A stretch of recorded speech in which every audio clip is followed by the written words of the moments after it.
In Australia, the government does not supply rental accommodation other than a small amount of public housing, a small amount of social housing, and has left it to property investors, often called mums and dads. Interest rates are going to come down, people are going to have more affordability, wages are going to go up a little bit, APRA is going to loosen the screws and not put the 3% buffer on, and the cycle will move on as it always does. We're needing more than 1 million dwellings, more than we would have 20 years ago. Welcome to Perth Property Insider, where you will learn how to grow your wealth and improve your life using Perth property.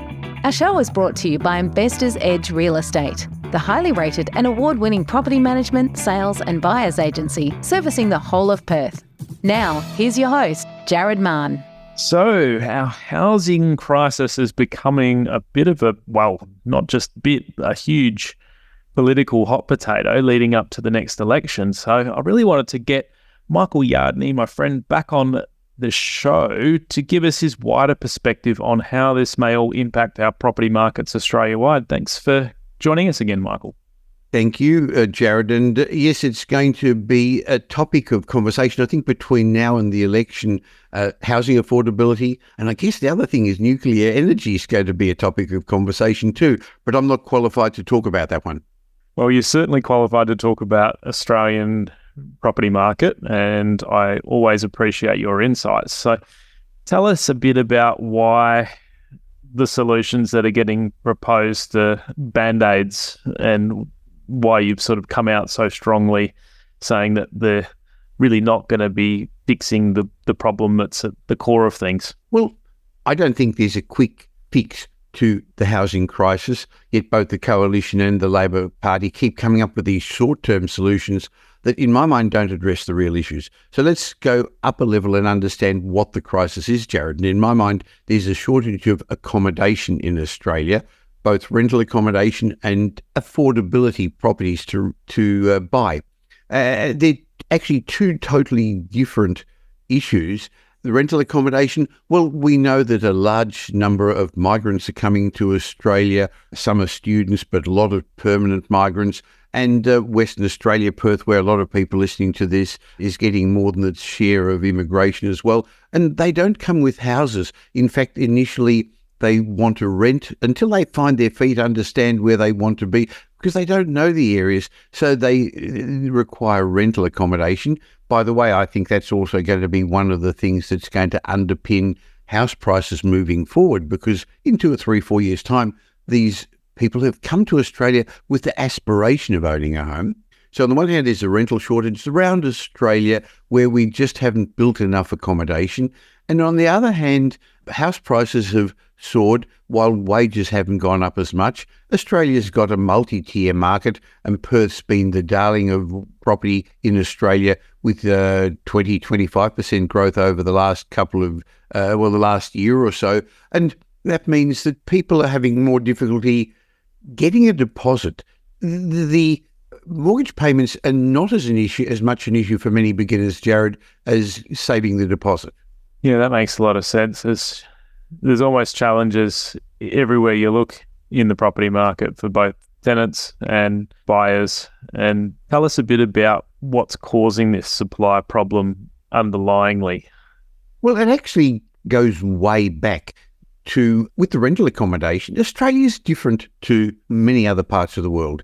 In Australia, the government does not supply rental accommodation other than a small amount of public housing, a small amount of social housing, and has left it to property investors, often called mums and dads. But the reason they are called mums and dads is 92% never own more than 2 investments, 70% don't own more than 1. So it's the teachers and the nurses and the firemen. Sure, there are wealthy property investors as well.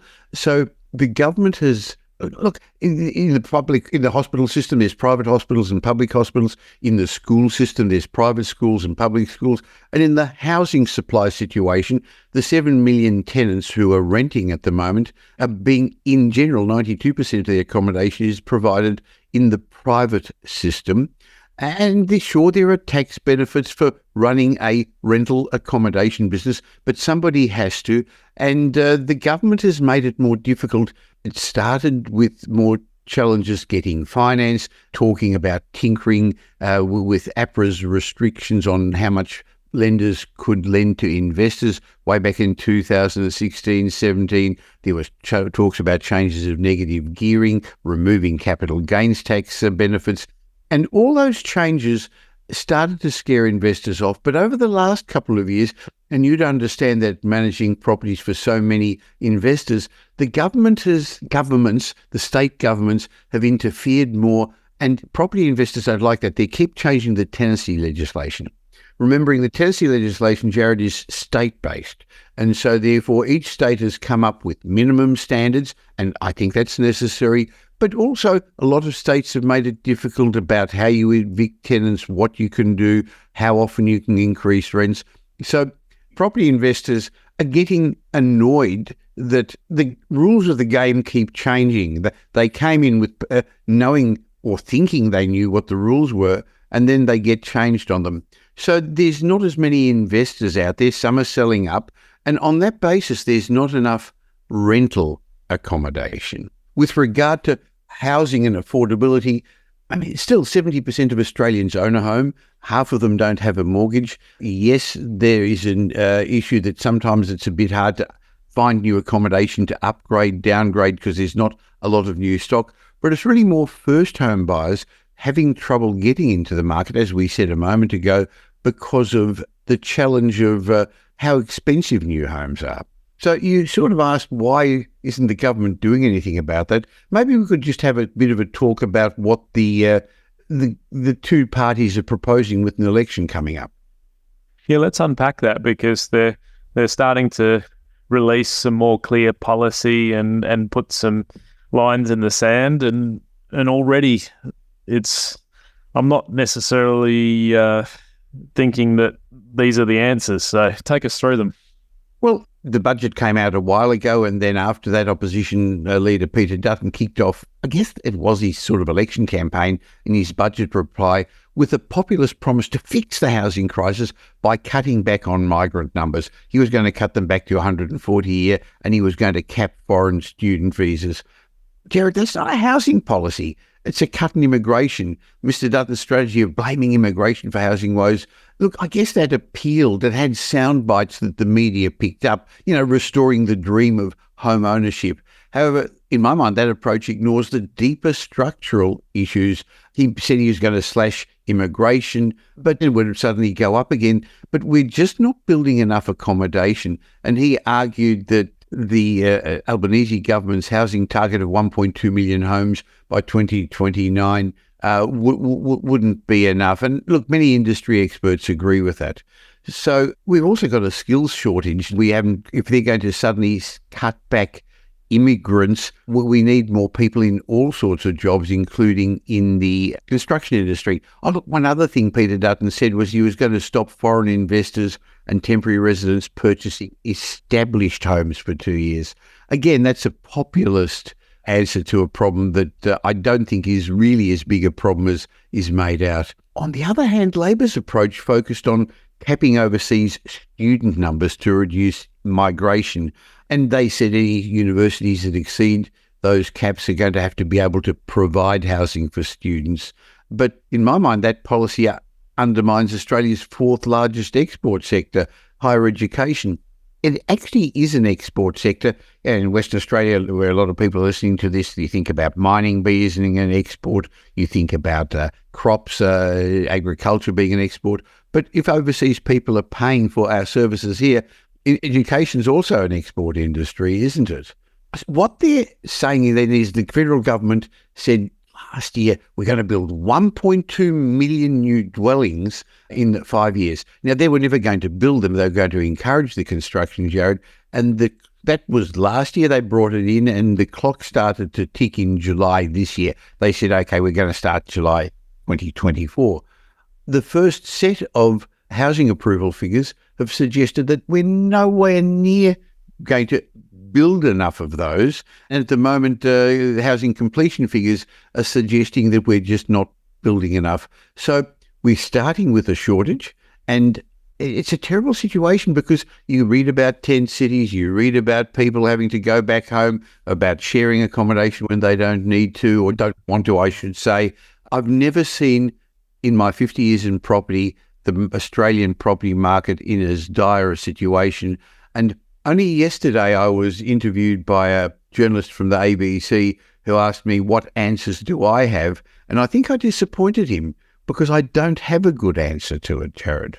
Well, it's a complex problem, isn't it, when we layer all these factors in, what COVID did to the building industry. And at that time, we were already sort of ramped down here in Perth. And I'm not sure if you can probably speak to the other states, but our building, industry was on the decline. And to turn around now and say, we need $1.2 million houses over the next, is it 5 years or? Yes. So, that's really a real knee jerk in terms of what we're all trying to do. So this ABC journalist asked me, how do you fix the affordability problem? My answer to him was, let's look at the two levels of housing. There's established houses and there's the new housing market. With established houses, again, 70% of Australians own or are paying off their home, and no government in its right mind is going to decrease housing prices. No one wants to be the party overseeing the fall in the value of people's homes, and that would have dire consequences for our banking system and the economy. Now, there's no doubt that the ability to buy a house is harder because now the median house price is maybe 7-8 times the median income. In the 20, 30 years ago, it used to be 3 or 4 times that. So you needed more of a deposit. But the answer I gave to this journalist who didn't particularly like it was, you don't start off buying a median house. When I started, my first wife and I had a tiny little apartment, a flat. That's where we started off with. Interestingly, I had a couple of investment properties at that stage. But a lot of people want to start, I'm going to offend somebody, want to start off with the sort of house that took their parents 20, 30 years to be able to afford. So on the one hand, no government is going to reduce decrease the value of existing properties where there's $10.7 trillion worth of residential real estate, and that's the biggest asset that Australians own. Okay, what about the new properties that are coming up around Australia? Interestingly, there's lots of evidence that up to 30% of the value of a new property is government taxes. And that's not stamped duty when you buy the property, but it's all the taxes along the way to help pay for the infrastructure. The government's got its hands in, and there's the red tape and the green tape. So they definitely can, if they had the money, they could reduce the cost of new accommodation, allowing first home buyers to get into the market. But the government's not talking about that because all the state governments and the federal government are shorting cash, and so that's one of the issues we could, one of the ways we could help the housing affordability issue by just stopping taxing so much new dwellings and letting first home buyers get into the market, Jared. Well, you're very right there. And on that point, the relative cost to build these newer properties is still so much higher than buying an established property. So there isn't really the margin there to develop it in Perth anyway. So I tell clients every day, you're going to have to wait until established gets further up in price and perhaps the building industry solves some of its challenges with labour and smooths out its supply chain. And I don't see the builders decreasing their cost to build anytime soon, do you? Well, it's not that they don't want to. They'd love to get jobs, but they can't. There's no margin in it and banks won't lend. So let's talk about that for a second then. The cheapest way to build is a single-storey home in the outer suburbs. But what the government, its federal government's plan for those 1.2 million dwellings is more median density accommodation and high density in the established suburbs, because a lot of people don't particularly want to go to the outer suburbs where the infrastructure and the public transport isn't as. Well, we do have decreasing average size for households as well, which seems to be an emerging trend that ties in with that.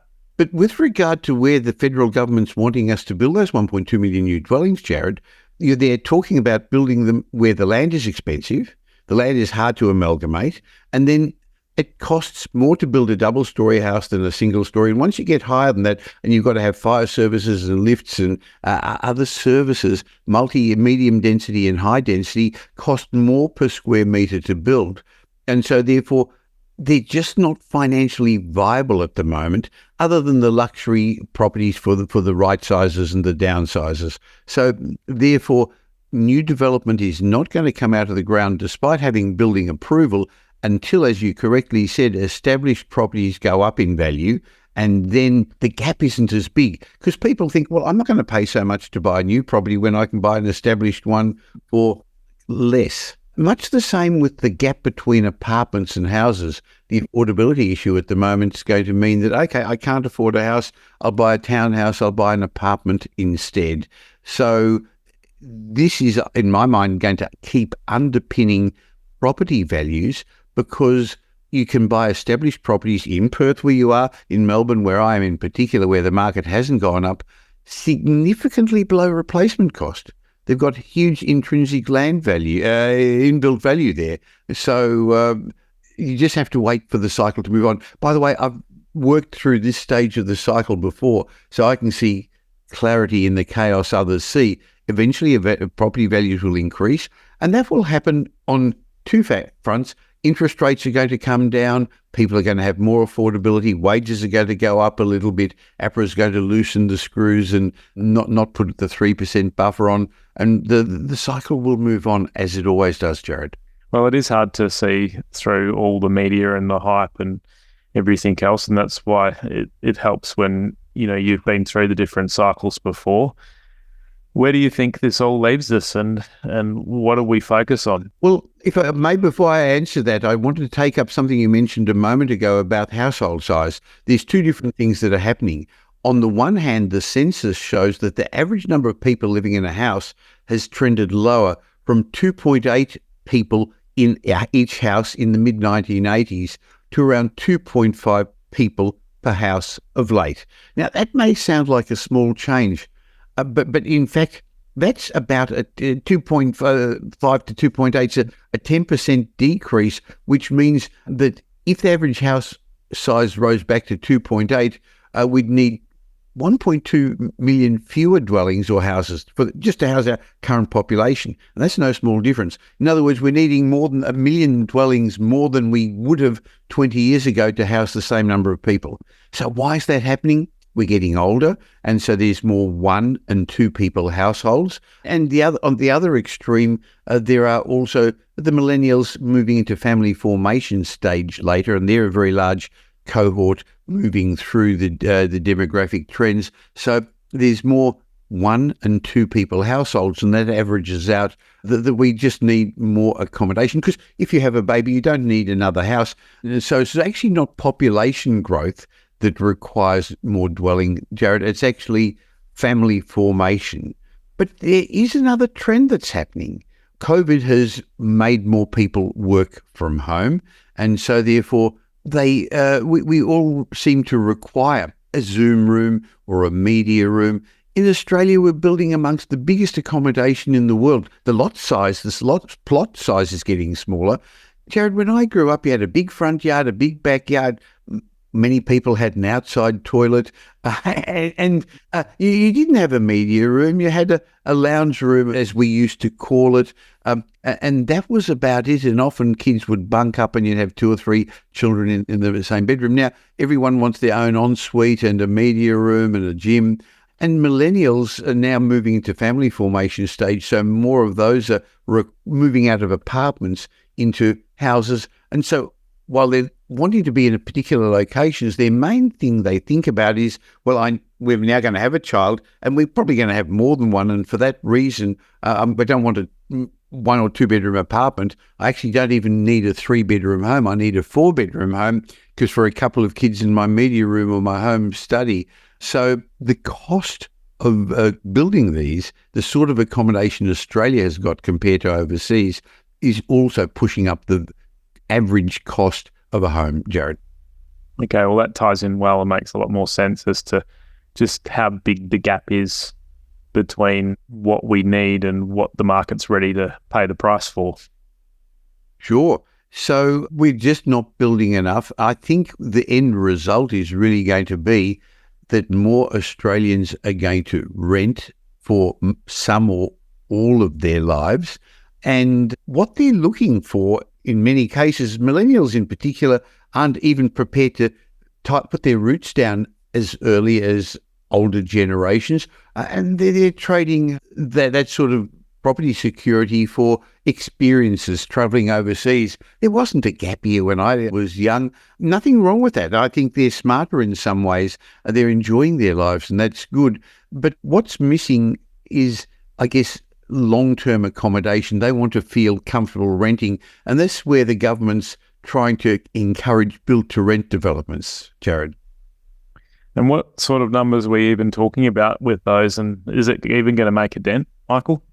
Well, build to rent, the concept behind that is, and by the way, that's what you do. That's what I do. That's what a lot of your clients do, and ours do as well, because they're actually not wanting to trade. You hear all these stories about investors wanting to sell, and they're saving money because the tax department's giving them tax benefit for capital gains tax. Most of the investors we see are wanting to hold on to these properties in the long term and even pass them on to future generations. So there's nothing that new about the concept of accommodation providers, rental providers giving long-term accommodation. But some people have to sell because they get divorced, they lose their job, circumstances change. And so that's where, in many ways, the residential tenancy laws are trying to protect the tenant. And I think in some areas they've gone a bit too far. But overseas, a lot of the accommodation is provided by corporations. Corporations, superannuation funds, businesses build accommodation, keep them for the long term, and give tenants the security of long-term tenure.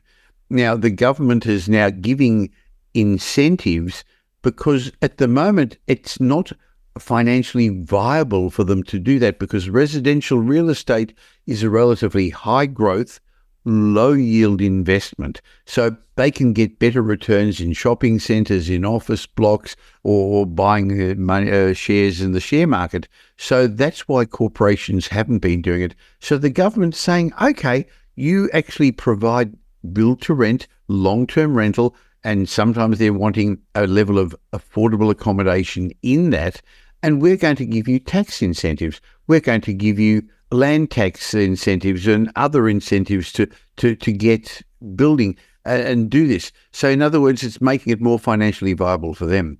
Now, Jared, I have an issue with that. Whose money are they using to give them tax incentives? Yours and mine, and the other property investors who are paying all their taxes. I think a quick solution is give Australian mums and dads and property investors those tax incentives, and we're going to buy up all the residential properties that you need for the tenants, and the vacancy rates won't be as low and tenants' rents won't skyrocket. Of course, there's another issue. Then if you haven't got enough supply, it makes it harder on the first home buyer. And that's the dilemma the government's in at the moment.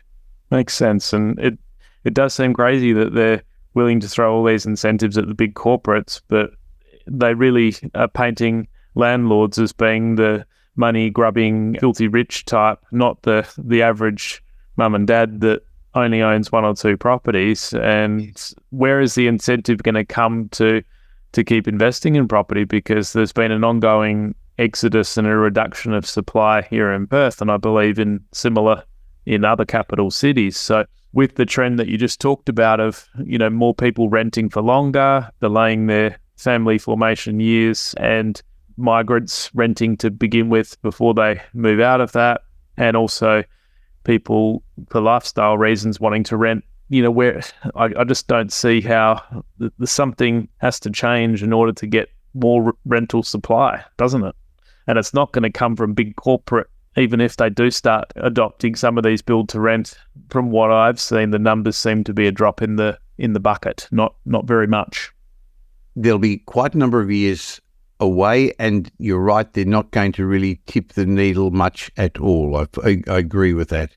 So, what's the answer? I don't think there's a simple one, because the government's going to keep talking, and the opposition and the other parties are going to keep talking between now and the election anyway. But I don't see things are going to change quickly in any of these policies. So one of the things that's put a lot of property investors off is land tax. In Victoria, they've reduced the land tax threshold very low, so almost everyone's got to pay land tax. In New South Wales, they've capped the land tax thresholds. Jared, I remember many years ago, would have maybe even 15, 18 years ago, conducting a seminar in Sydney. Somebody came down to me afterwards and said to me, Michael, I think I've got to sell my Sydney investment properties because there's too much land tax. Now, I said, how much do you pay? Now, I don't remember, but it was something like $10,000. And I said, how much have your properties gone up in value over the last 10 years that you've owned them? And it had gone up in those days, hundreds of thousands of dollars. So I said, remember, land tax is actually tax deductible. So it's only tax that's tax deductible. So my suggestion to you is it's just a cost of doing business. Now, I never saw that lady again. I don't know what's happening. But if she had not sold her properties and she'd paid the land tax over the years, those Sydney properties would have doubled and doubled in value again. And the land tax would have been a nuisance thing. And to actually sell up from one state to another, I don't think it's a good idea either, because, based purely on land tax, because when one state does it, the other one's going to come up with ideas as well. I mean, Queensland tried it a couple of years ago, and they had a more onerous system, and it didn't go ahead. But they're now talking about so each state's introducing its own way of doing things. So yes, it is harder, but those who stay in the market, it's not meant to be easy. Those who stay in the property market and provide good rental accommodation are going to do well over the long term for all the reasons we just said. Rents are going to keep going up because of lack of supply, and property values are because they have to create the ability to bring new dwellings onto the market. Well, thankfully here in Perth, we haven't had any changes to land tax. One of the few state governments that has learned from some of the mistakes happening around in the other states. And our Residential Tenancies Act changes have been pretty mild compared to some of the changes that have occurred in Victoria and Queensland. And I do get surprised by my property managers in other states asking for certain things. And I'm like, wow, do we really have to do that there?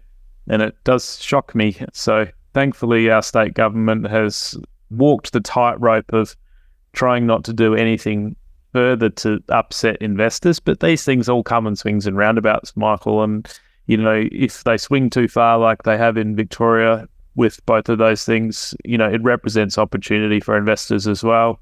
And, it'll have to swing back again too. So where does this all leave us now? There's a big sort of problem, but I'm sort of hearing opportunity on the other side of.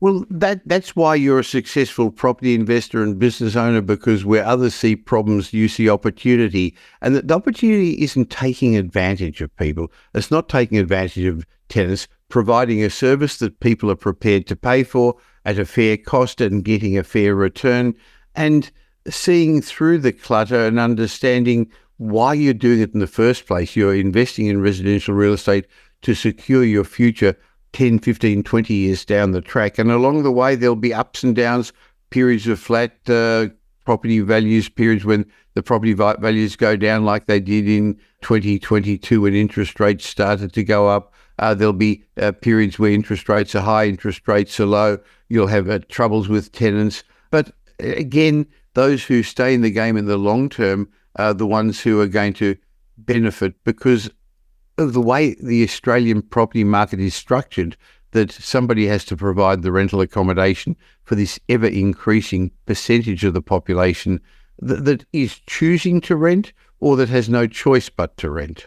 So I guess ignore the noise and keep taking action when you can. And I know, Metropole, your company, are well set up, boots on the ground in Sydney, Brisbane and Melbourne. So if any of our listeners are looking to diversify their portfolios and get into the other capitals, that's another thing worth considering as the cycles do move around, and you'd be a great place to start on that journey. So I'll put your details in the show notes as always, and And I really appreciate your insights here, Michael. I thought you were coming to tell us about all the solutions you had, but now I have a greater understanding of the problems. So, no, I don't think any one person. People who get paid a lot more than me to come up with ideas haven't come up with solutions, because I think none of the solutions are politically acceptable, Jared. And it's a complex problem in many areas of our economy and levels of government. And, I think they all need to be seen to be talking and trying to solve it. But the realities are very different as to what we're going to see in the shorter term anyway. Well, I bet we're going to be talking about this in future podcasts.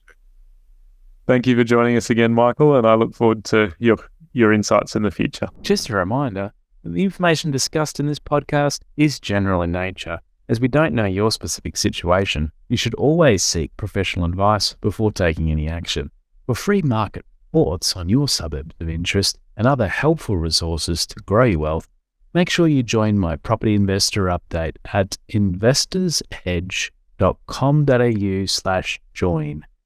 And finally, make sure you're a member of our Perth Property Investment Facebook group to be part of the conversation with other like-minded investors, get help to your questions, and get a feel for what's going on out there in the market. I'll see you in the group.